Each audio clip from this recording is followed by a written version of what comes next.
Okay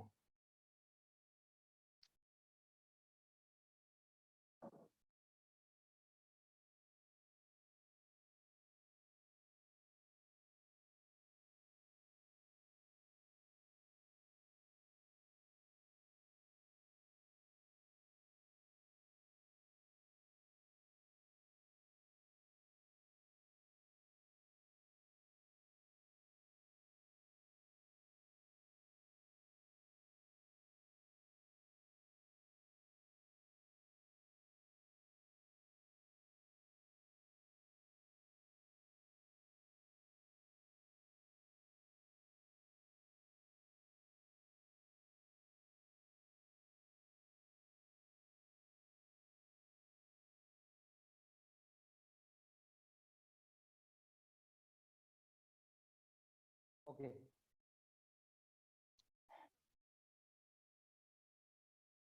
अब देखो, तो यहाँ पर देखो स्टार्टिंग करंट क्या है, I S C is equal to V upon Z है। ओके, एंड वी क्या है, वी तो हमारा लाइन वोल्टेज है, ये वी देखो लाइन वोल्टेज है, एंड हमारा जो इम्पिडेंस है जेड एस सी है। Okay, and starting line current is equal to √3 into I S C. अब यहाँ पर हमारा जो स्टार्टिंग करेंट क्या होगा, voltage by impedance, voltage by impedance. तो वोल्टेज बाय अगर हम इम्पीडेंस करें तो क्या होगा, यहाँ पर देखो V by Z S C is equal to हमारा यही short circuit current I S C, ठीक है, एंड 1 अपॉन √3 इसके साथ मल्टीप्लाई हो जाएगा। तो ये हमारा स्टार्टिंग करंट का वैल्यू है। तो अब हमारा स्टार्टिंग करंट कितना हो गया है, I S C divided by √3। Okay, and यहाँ पर देखो, अब हम देखते हैं starting torque to full load, ठीक है। अच्छा, यहाँ पर हम डेल्टा सर्किट भी ड्रॉ करके दिखा देते हैं। ये क्या है, ये स्टार कनेक्शन है, ठीक है, ये स्टार कनेक्शन है स्टेटर का। स्टेटर मतलब स्टार्टिंग जब मोटर स्टार्ट हो रहा है, स्टार कनेक्शन में स्टार्ट हो रहा है, अब जब मोटर रनिंग कंडीशन में होगा तब डेल्टा, तब हम उसको डेल्टा में कन्वर्ट कर देंगे, ठीक है, डेल्टा।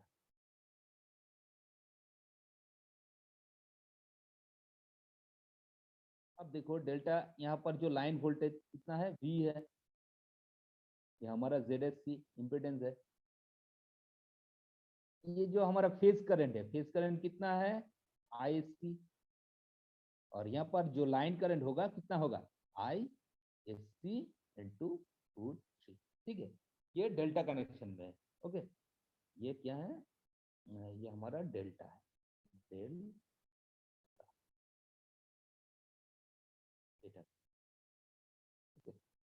तो देखो अब हम रेशियो को देख लेते हैं, स्टार्टिंग टू फुल लोड। तो जैसे कि पहले मैंने दिखाया था, यहाँ पर स्टार्टिंग टू फुल लोड क्या होता है, starting current divided by full load current square into slip, full load slip. तो यहाँ पर I S T divided by full load current into full load slip, ठीक है। अब स्टार्टिंग जो करंट है, स्टार्टिंग करंट की जगह इस वैल्यू को हम पुट कर देंगे, I S C divided by √3। तो I S C divided by √3 यहाँ पर अगर पुट कर दिया, I S C divided by √3,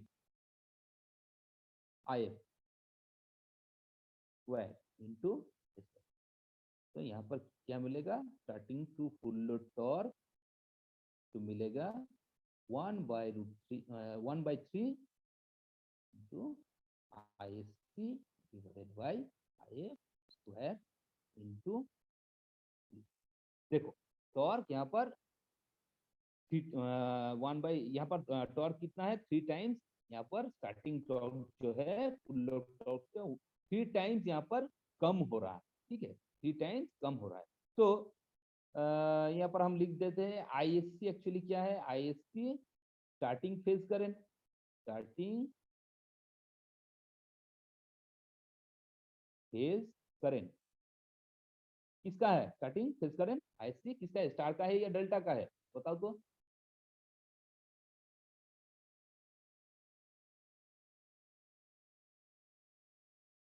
कौन सा करंट है, स्टार का है या डेल्टा का है,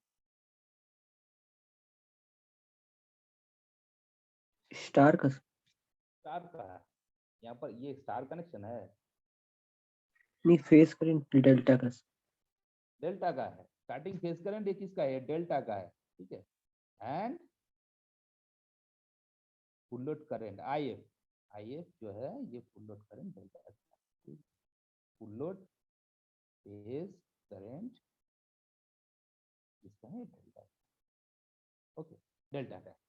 अब देखो, अब ये जो हमने दिखाया था कि line current in star is equal to 1/3 into line current in delta, ये कहाँ से आ रहा है, ठीक है। अब यहीं से देखो, यहीं से हमारा जो लाइन करंट इन स्टार है, ठीक है, लाइन करंट इन स्टार, देखो यहाँ पर स्टार का लाइन करंट कितना है 1/√3 इंटू ISC, डेल्टा का लाइन करंट कितना है √3 इंटू ISC, ठीक है, ये डेल्टा का लाइन करंट है, ये स्टार का लाइन करंट है। तो यहाँ पर अगर हम line current in star divided by line current in delta, तो क्या होगा, ISC divided bye √3 divided by √3 into ISC। तो देखो यहाँ पर √3 हो गया एंड ISC तो कैंसिल हो रहा है, तो 1/, ठीक है, मिला, देखो सेम है। तो यहाँ पर जो हमारा स्टार कनेक्शन में, देखो यहाँ पर मोटर को हम स्टार कनेक्शन में स्टार्ट करते हैं, डेल्टा में इसको रन करते हैं। स्टार कनेक्शन में इसको रन स्टार्ट करने का हमारा फायदा क्या है, यहाँ पर वोल्टेज √3 टाइम्स कम हो रहा है, इसलिए हमारा जो लाइन करंट है वो लाइन करंट कितना डेल्टा से 1/3 हो रहा है। तो डेल्टा का जो लाइन करंट है, डेल्टा मतलब रनिंग कंडीशन में एंड स्टार मतलब स्टार्टिंग कंडीशन में। तो स्टार्टिंग कंडीशन का जो करंट है रनिंग कंडीशन के करंट का 1/3 हो रहा है, ओके, मतलब लाइन करंट यहाँ पर 3 टाइम्स कम हो रहा है, ठीक है। तो यही तो हमारा मकसद है, लाइन करंट को कंट्रोल करना, लाइन करंट को लिमिट करना। लेकिन यहाँ पर एक डिसएडवांटेज भी है। डिसएडवांटेज हमने क्या बताया, यहाँ पर वोल्टेज √3 टाइम्स यहाँ पर कम हो रहा है, वोल्टेज को तो हमने कम कर दिया स्टार कनेक्शन में स्टार्ट करके। तो यहाँ पर स्टार्टिंग जो हमारा टॉर्क होगा, starting torque ISC, starting torque 1/√3 times यहाँ पर घट जाएगा। देखो स्टार्टिंग टॉर्क यहाँ पर 1/√3 टाइम्स घट रहा है फुल लोड टॉर्क, ठीक है। तो ये इसका एक डिसएडवांटेज है। एंड यार एक बात यहाँ पर याद रखना कि ये जो मोटर है इसके वजह से, इसके वजह से this method of starting is use for medium size machine, ठीक है। ये हम मीडियम साइज का जो मशीन है उस मशीन में हम यूज करते हैं, ठीक है, medium size machine, medium size machine up to कितना है, अप टू 25 हॉर्स पावर, ठीक है, अप टू 25 हॉर्स पावर तक ही हम इस मोटर को यूज करते हैं। ओके, एंड हाँ, हमारा जो डायरेक्ट ऑनलाइन स्टार्टिंग है, ये जो स्टार्टर है, ये स्टार्टर को हम अप टू कितना है, up to maximum 5 horse power तक, 5 किलोवाट तक हम यूज करते हैं। ठीक है, ये जो हमारा डायरेक्ट ऑनलाइन स्टार्टर है, इसको हम अप टू 5 किलोवाट तक हम इसको यूज करते हैं। क्यों क्यों देखो, ये यहाँ पर देखो, ये पूरा का पूरा मोटर डायरेक्ट, एकदम पूरा डायरेक्ट सप्लाई के साथ डायरेक्टली कनेक्टेड है। देखो, इसलिए इस मोटर को हम ज्यादा लार्ज मशीन में इसको हम यूज नहीं करते हैं, ज्यादातर हम स्मॉल मोटर में यूज करते हैं। ठीक है, तो स्मॉल मोटर मतलब का जो रेटिंग होता है 5 किलोवाट तक ही हम इसको यूज करते हैं। तो ये बात याद रखना, ये एक्चुअली कॉम्पिटिटिव एग्जाम में पूछा जाता है कि डायरेक्ट ऑनलाइन स्टार्टर को हम कितना हॉर्स पावर, कितना वाट तक हम यूज कर सकते हैं। ठीक है, स्टार्ट डेल्टा को हम कितना हॉर्स पावर, कितना वाट तक हम यूज करते हैं, ये सब पूछा जाता है कॉम्पिटिटिव एग्जाम में। तो इस डेटा को याद रखना होगा। ओके, तो हमारा जो थर्ड जो स्टार्टर है वो क्या है, auto transformer, auto transformer starting. Okay, auto transformer starting.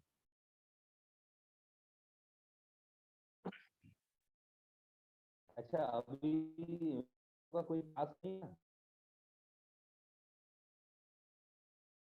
No sir. तो ऑटो ट्रांसफार्मर स्टार्टिंग, तो देखो ऑटो ट्रांसफार्मर स्टार्टिंग जो होता है, यहाँ पर हम स्टार्टिंग में एक ऑटो ट्रांसफार्मर को यूज करते हैं, 3 फेज ऑटो ट्रांसफार्मर। तो बेसिकली ऑटो ट्रांसफार्मर क्या होता है, तुम लोग ट्रांसफार्मर में पिछले, शायद पिछले सेमेस्टर या फिर थर्ड सेमेस्टर में मशीन 1 में ट्रांसफार्मर तुम लोग पढ़ चुके हो। तो ऑटो ट्रांसफार्मर कैसे काम करता है ये तुमको थोड़ा बहुत आइडिया है। तो ऑटो ट्रांसफार्मर यहाँ पर हम स्टार्टिंग में यूज करेंगे। ठीक है, और ऑटो ट्रांसफार्मर हम जानते हैं, ऑटो ट्रांसफार्मर का जो वाइंडिंग होता है वो बेसिकली कॉमन वाइंडिंग होता है। तो वहां से हम टैप करके एक वोल्टेज को सप्लाई से हम स्टेटर पे हम अप्लाई करेंगे। ठीक है, जैसे कि मान लो कि ये हमारा 3 फेज लाइन, ठीक है, ये 3 फेज सप्लाई लाइन है।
हमारा स्टेटर है। ओके,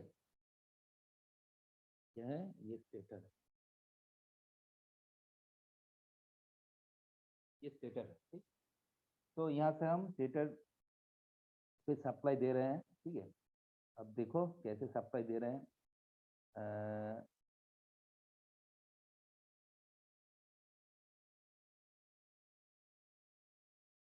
यहाँ पर 3 वाइंडिंग है, 3 फेज ऑटो ट्रांसफार्मर, तो इसका 3 फेज रहेगा।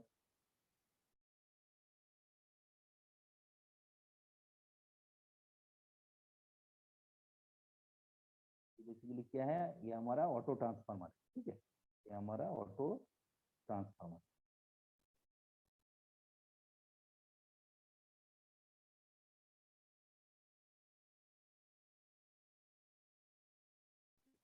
ऑटो ट्रांसफार्मर,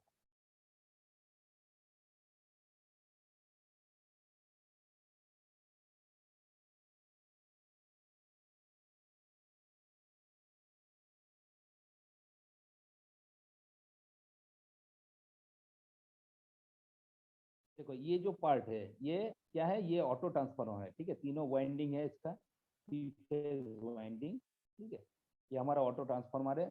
और ये सप्लाई लाइन है, ठीक है, क्या है, सप्लाई सप्लाई लाइन। तो सप्लाई लाइन से हमने एक ऑटो ट्रांसफार्मर को यहाँ पर कनेक्ट कर दिया है। अब यहाँ से टैपिंग करके हम मोटर को हम मोटर में सप्लाई देंगे, ठीक है, ऑटो ट्रांसफार्मर से टैपिंग करके मोटर को सप्लाई देंगे। देखो कुछ इस तरह से हम सप्लाई ले रहे हैं ऑटो ट्रांसफार्मर से, और थ्रू दिस पास देखो मोटर के साथ, मोटर का जो स्टेटर है, स्टेटर पॉइंट के साथ कनेक्टेड है। तो यहाँ से हम मोटर के ऊपर सप्लाई दे रहे हैं, देखो ऑटो ट्रांसफार्मर से। ये कितना है, 65 to 80% ऑफ लाइन वोल्टेज। यहाँ पर भी हम वोल्टेज को कम कर रहे हैं। कितना वोल्टेज हम ले रहे हैं, ओनली 65 to 80% वोल्टेज हम लाइन वोल्टेज से 65 to 80% वोल्टेज हम स्टेटर में सप्लाई दे रहे हैं, ठीक है। अब ये तो हमारा स्टार्ट है, स्टार्ट पोजीशन, स्टार्ट, ये स्टार्ट पोजीशन है, ओके।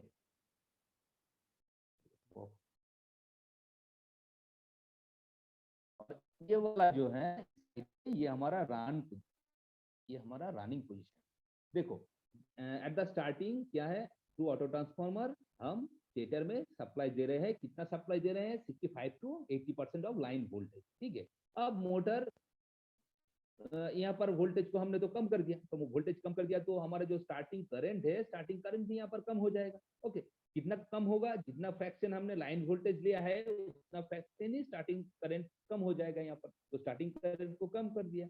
अब देखो जब मोटर रेटेड स्पीड को अचीव कर लेगा, मतलब कि मोटर अब स्टार्ट हो चुका है, स्टार्ट होने के बाद मोटर एक्सीलरेट करते करते मोटर मान लो कि 80% speed, full load speed achieve कर लिया है, उस वक्त ये जो स्विच है ये रन पोजीशन में आ जाएगा। अब ये जो स्विच कनेक्ट है ना, ये स्विच अब इस पोजीशन पे आ जाएगा, ठीक है, और इसको कनेक्ट करेगा। जब इसको कनेक्ट करेगा तो देखो ये जो ट्रांसफार्मर वाला जो पार्ट है ये पूरा पूरा कट आउट हो जाएगा, पूरा कट आउट हो जाएगा। अब हमें कहाँ से सप्लाई मिलेगा, देखो ये तीनों फेज, एक यहाँ से होके इधर मोटर में चला जाएगा, एक लाइन इधर से होके इस पास से स्टेटर में चला जाएगा, और ये जो लाइन है ये लाइन भी यहाँ से इधर चला जाएगा। अब ऑटो ट्रांसफार्मर का यहाँ पर कोई फंक्शन नहीं है, ठीक है। इसको हम जब मोटर 80% स्पीड एक्टिव कर लेता है तो automatically auto transformer cut out हो जाता है। तब मोटर को पूरा डायरेक्ट जो लाइन है, पूरा डायरेक्ट लाइन के साथ ये कनेक्ट हो जाता है रनिंग पोजीशन पे, और तब यहाँ पर जो फुल सप्लाई वोल्टेज है, फुल सप्लाई वोल्टेज ही मोटर को मिलता है, ओके। इस स्टार्टर का हम ये जो जितना सारा स्टार्टर हम यूज करते हैं, इस स्टार्टर का यहाँ पर मकसद क्या है, मकसद यही है स्टार्टिंग करंट को कम करना। मतलब ये स्टार्टर का जो फंक्शन है एट द स्टार्टिंग, तो स्टार्टिंग करंट को ऑटो ट्रांसफार्मर लगा के हमने कम कर दिया। तो जब मोटर अब स्टार्ट हो चुका है, स्टार्ट हो चुका है और मोटर अब रेटेड स्पीड के पास जब घूमना स्टार्ट करेगा, ठीक है, मतलब कि मोटर मोटर यहाँ पर स्टार्ट हो गया, ठीक है, स्टार्ट हो गया। अब मोटर एक्सीलरेट करते करते जब रेटेड स्पीड के 80% स्पीड वो अचीव कर लेता है, तब मोटर रनिंग, ये जो रनिंग पोजीशन में है, इस पोजीशन में चलाएगा और मोटर को अब फुल वोल्टेज, पूरा का पूरा जो लाइन वोल्टेज है वही मिलेगा, ठीक है। तो यही बेसिकली हमारा ऑटो ट्रांसफार्मर है। और यहाँ पर देखो, यहाँ पर एक एडवांटेज है। कौन सा एडवांटेज है, क्योंकि जो हमारा जो लाइन जो पावर लॉस है, पावर लॉस उतना ज्यादा नहीं होता है ऑटो ट्रांसफार्मर में, ठीक है। यहाँ पर हम ऑटो ट्रांसफार्मर लगाते हैं, इसलिए यहाँ पर पावर उतना ज्यादा लॉस नहीं होता है। एंड हमारा जो हमने जो देखा स्टार डेल्टा कनेक्शन में, स्टार डेल्टा स्टार्टर में जो देखा कि वहां पर टॉर्क भी 1/3 कम हो रहा है, यहाँ पर टॉर्क उतना ज्यादा, स्टार्टिंग टॉर्क उतना ज्यादा नहीं घटेगा, ठीक है। तो इसलिए इस मोटर को हम यूज करते हैं लार्ज मशीन के लिए, ठीक है, लार्ज मशीन। तो लार्ज मशीन मतलब over 25 horse power. Star delta को हमने अप टू 25 हॉर्स पावर तक यूज करते हैं, लेकिन ऑटो ट्रांसफार्मर स्टार्टिंग हम लार्ज मशीन में यूज करते हैं। तो मशीन का रेटिंग क्या होता है, ओवर 25 हॉर्स पावर। ओके, तो अब हम देखते हैं यहाँ पर भी starting to full load torque का एक रिलेशन है, ठीक है। तो वो हम देख लेते हैं। देखो यहाँ पर मान लो कि मोटर का जो मान लो जो voltage across motor phase on direct switching is V/√3, ठीक है। And starting current IST is equal to IS, ठीक है। लेकिन in case of auto transformer, मान लो कि हमारा जो वोल्टेज है, ठीक है, हमारा जो वोल्टेज है उसका तो ट्रांसफार्मर का एक ट्रांसफॉर्मेशन रेशियो होता है, ठीक है। तो यहाँ पर हम मोटर को जो वोल्टेज दे रहे हैं, वोल्टेज अक्रॉस मोटर इज कितना दे रहे हैं, K इंटू V/√3। क्यों, क्योंकि ये फेज वैल्यू, ठीक है। V हमारा लाइन वैल्यू है, तो फेज वैल्यू क्या होगा, V/√3 होगा, ठीक है। V/√3 वोल्टेज है, लेकिन कितना वोल्टेज हम मोटर पे अप्लाई कर रहे हैं, ये जो ट्रांसफॉर्मेशन रेशियो है कि कितना फ्रैक्शन हम मोटर को सप्लाई दे रहे हैं। तो यहाँ पर स्टार्टिंग करंट भी कितना होगा, IST भी I इंटू SC। हमारा जो स्टार्टिंग करंट होगा वो भी ये जो ट्रांसफॉर्मेशन रेशियो है इतना फ्रैक्शन ही होगा ISC का, ठीक है। तो अब हम देखते हैं starting torque to full load torque कितना मिलता है। देखो, तो हमारा जो बेसिक सा फॉर्मूला है, starting current divided by full load current square into full load slip.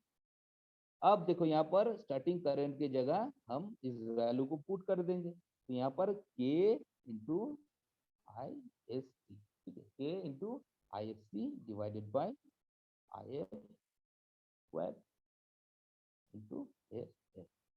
तो फाइनली हमें जो starting torque and full load torque का जो रिलेशन मिलता है वो क्या है, K square into ISC divided by IF square into S full load, ठीक है। तो the current taken from the supply और by transformer is I1 is equal to K into I2 is equal to K square into I, ठीक है। तो यही हमारा starting torque and full load torque का रिलेशन है, ये एक्चुअली ऑटो ट्रांसफार्मर स्टार्टिंग, ठीक है।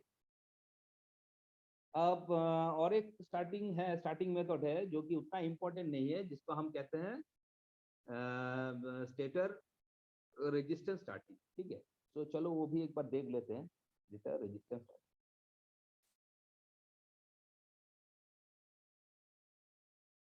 Stator resistance starting.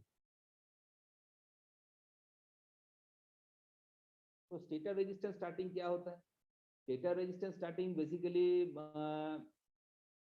यहाँ पर हम स्टेटर वाइंडिंग के साथ हम कुछ रेजिस्टेंस को कनेक्ट कर देते हैं, ठीक है। स्टेटर का जो हमारा वाइंडिंग होता है, 3 फेज वाइंडिंग होता है, उसके साथ सीरीज में हम रेजिस्टेंस को कनेक्ट कर देते हैं। क्यों कनेक्ट कर देते हैं, क्योंकि जब भी हम सप्लाई ऑन करते हैं तो उस रेजिस्टेंस में क्या होता है, वोल्टेज ड्रॉप होता है।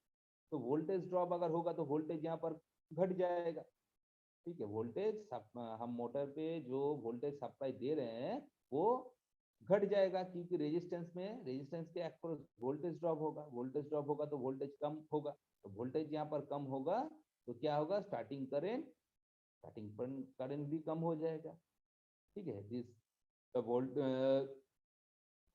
external resistor are connected in series with each phase of stator winding. तो देखो एक बार हम देख लेते हैं। यहाँ पर मान लो कि थ्री फेज वाइंडिंग है, ठीक है, थ्री फेज वाइंडिंग। तो ये है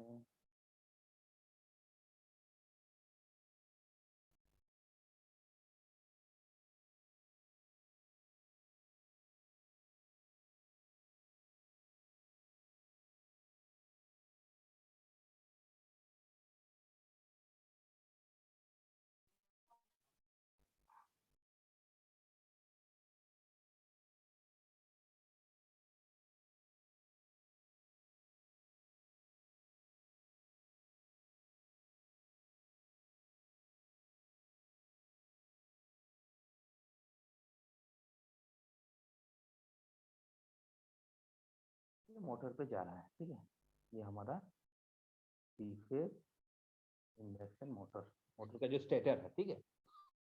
अब यहाँ पर देखो, यहाँ पर हम एक स्विच लगाते हैं, ठीक है, 1 2 एंड 3। और ये जो 4,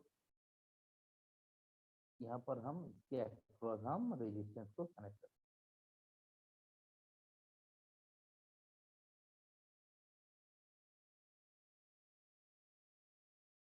रेजिस्टेंस को हम कनेक्ट कर देते हैं।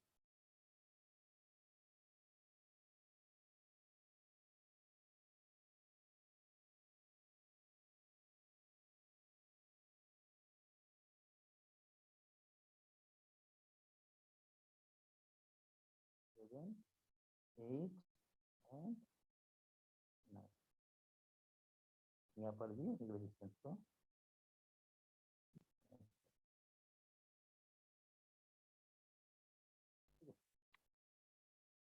अब देखो यहाँ पर देखो, 1 2 3 4 5 6 7 8 9, 9 स्विच है, ठीक है। थ्री फेज इंडक्शन मोटर का जो स्टेटर, थ्री फेज स्टेटर है, तो थ्री फेज स्टेटर वाइंडिंग में देखो, हर एक वाइंडिंग में तीनों तीनों करके स्विच है, ठीक है। फर्स्ट है 1 4 7, सेकेंड फेज में 2 5 8 एंड थर्ड फेज में 3 6 9, ठीक है। अब हर एक फेज में देखो, सीरीज में हम एक दो दो करके रेजिस्टेंस को यहाँ पर कनेक्ट कर दिया है। यहाँ पर देखो 2 रेजिस्टेंस है, यहाँ पर देखो 2 रेजिस्टेंस है, यहाँ पर देखो 2 रेजिस्टेंस है, कनेक्ट कर दिया। अब देखो एट द स्टार्टिंग क्या हो रहा है, हम ये 1 2 3 तीनों स्विच को क्लोज कर देते हैं, तीनों स्विच को हमने क्लोज कर दिया, एंड ये 4 5 6 7 8 9 ये ओपन ही रहेगा। तब क्या होगा, एट द स्टार्टिंग मोटर का जो थ्री फेज, यहाँ पर जो थ्री फेज सप्लाई आ रहा है, ठीक है, थ्री फेज सप्लाई आ रहा है, ये three phase supply to this path, to this resistance, okay, हम मोटर पे, ठीक है। यहाँ पर भी देखो, यहाँ पर भी क्या है, ये स्विच तो कनेक्ट कर दिया है। अब इस पाथ से होके ये टू रेजिस्टेंस होके मोटर के स्टेटर पे आ जाएगा। वैसे ही हमारा जो थर्ड फेज है, थर्ड फेज में भी टू रेजिस्टेंस कनेक्ट रहेगा, ठीक है, एट द स्टार्टिंग।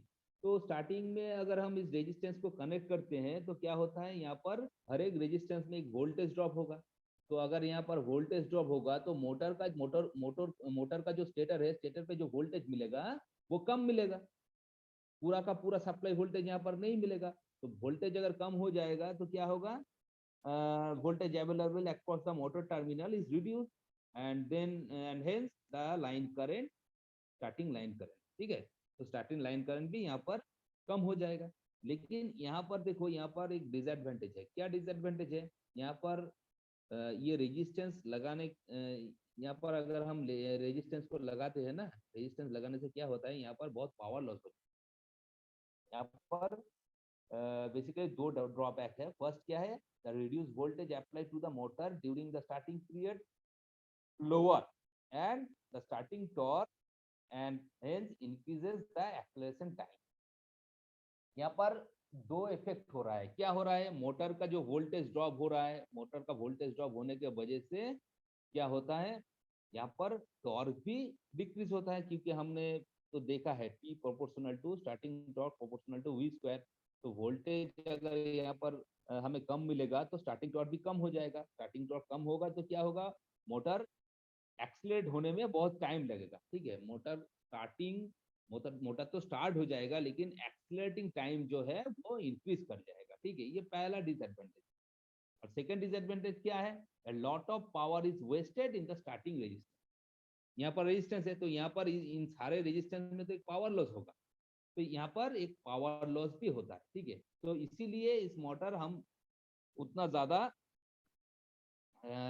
उतना बड़ा या उतना हाई रेटिंग का मोटर पे हम ये यूज नहीं करते। ठीक है, तो यही हमारा स्टेटर रेजिस्टेंस स्टार्टिंग है। ठीक है, अब देखो, अब मोटर जब 80% स्पीड पे आ जाएगा, मतलब इसका जो रेटेड स्पीड का 80% स्पीड जब वो अचीव कर लेगा, तब ये देखो 4 5 6 7 8 9 ये सारे के सारे जो स्विच है, अब इसको हम ऑन कर देंगे।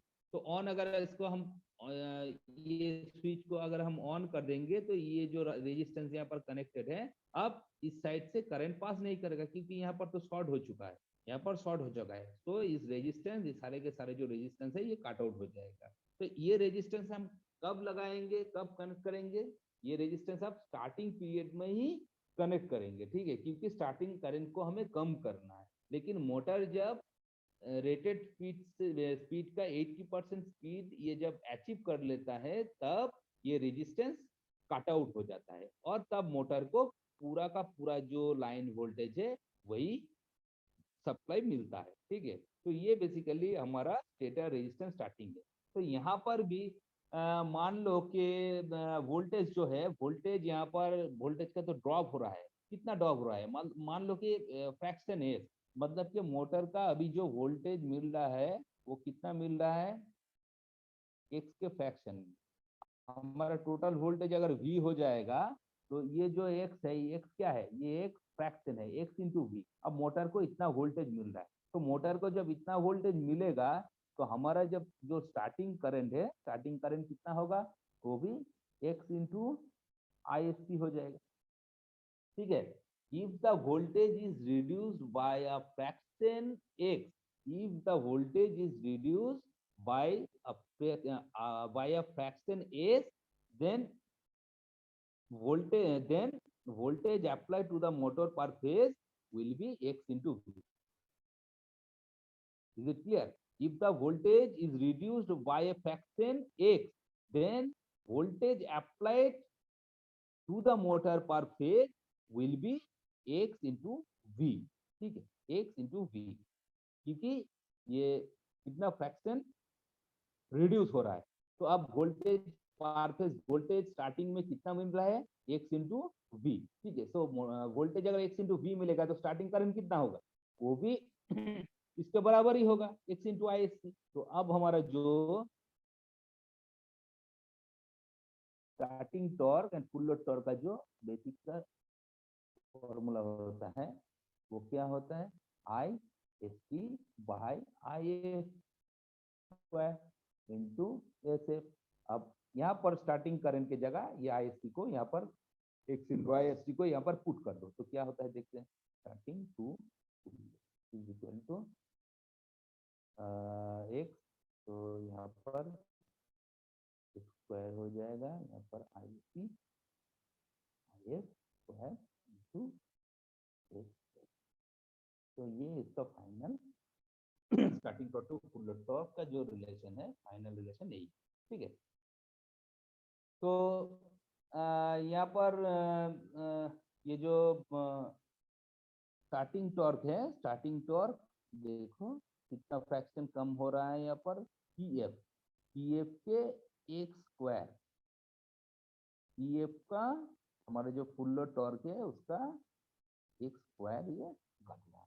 ठीक है, इतना फ्रैक्शन, अगर फ्रैक्शन सप्लाई वोल्टेज अगर एक्स टाइम्स घटेगा, तो ऑब्वियसली टॉर्क भी कितना एक स्क्वायर घटेगा, क्योंकि हम जानते हैं ना starting torque is proportional to V square. तो यहाँ पर वोल्टेज अगर यहाँ पर मान लो कि वोल्टेज अब T S T proportional to क्या हो गया, एक्स इंटू ये v का वैल्यू अब x इंटू वी हो गया। तो यहाँ पर स्टार्टिंग टॉर्क कितना घट जाएगा, x स्क्वायर टाइम्स घट जाएगा। ठीक है, तो यहाँ पर ये जो रिलेशन है यही है। ठीक है, लेकिन इसका जो दो ड्रॉबैक है मैंने बताया कि यहाँ पर पावर लॉसेस जो होता है बहुत ज्यादा होता है, क्योंकि सारे के सारे जो रेजिस्टेंस है ये सीरीज में कनेक्टेड है। एंड यहाँ पर वोल्टेज कम होने के वजह से, वोल्टेज कितना फ्रैक्शन कम हो रहा है, x into we.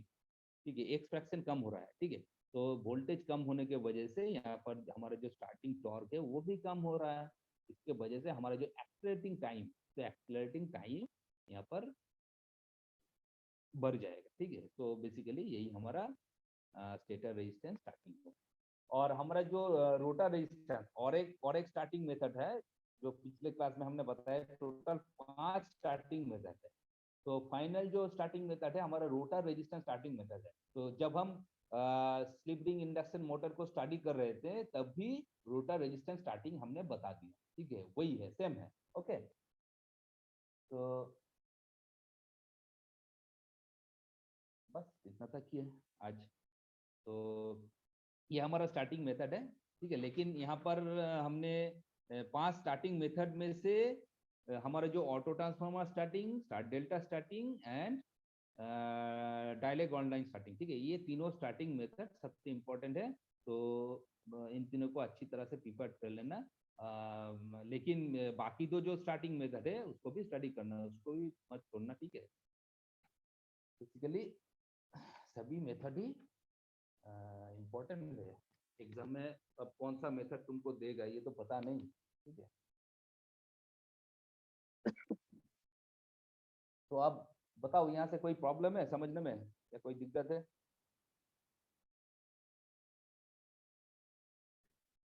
Saurabh, yes sir. समझ में आया? Yes sir. सर यहाँ पे जो फॉर्मूला लिखा है rotor input equal to 2 pi NS by 60 होगा ना सर? वाले क्लास में चले जाओ, देखो मिल जाएगा। यस सर, वहाँ पे 2 pi NS by 60 into T लिखवाए थे। 2 पाई NS बाई 60। हाँ हाँ, वो 60 को यहाँ पर ओमिट कर दिया। एक बात यहाँ पर बताना भूल गए, ये छूट गया है। ये जो कहाँ पर लिखा, ये जो, हाँ, यहाँ पर ये जो NS है, NS इसका वैल्यू है RPS में। ठीक है, NS इन आर रेवोल्यूशन पर सेकेंड। तो यहाँ पर अगर NS का वैल्यू अगर हम RPS में लेंगे तब तो 60 नहीं रहेगा। ठीक है, यस। हाँ, तो ठीक है, आज का क्लास यहीं तक। अब नेक्स्ट क्लास में हम देखेंगे इंडक्शन मोटर में और कुछ बाकी है तो नेक्स्ट क्लास में हम कंप्लीट कर देंगे। ठीक है, और अगले हफ्ते में शायद ऑल्टरनेटर को हम स्टार्ट कर देंगे। तो okay, thank you everybody. And thank you sir. Sonam class में है? Yes sir. हाँ, वो अटेंडेंस भेज देना। ठीक है, ठीक है सर। दोनों क्लास सही। हाँ ठीक है, ओके, ठीक है।